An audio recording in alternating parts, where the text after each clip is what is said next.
In today's video, let me show you how to create TikTok duets.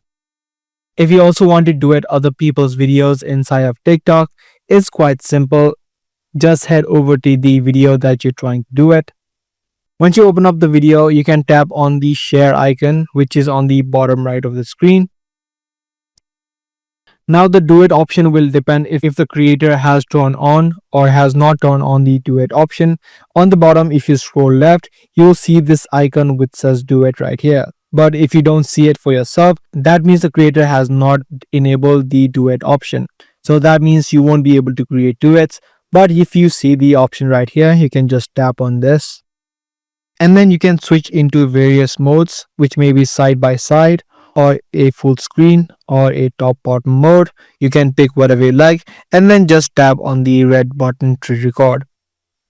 So that is the exact way that you create duets inside of TikTok. Do give this video a thumbs up if you guys found this video helpful, and also make sure to subscribe for more tutorials just like this.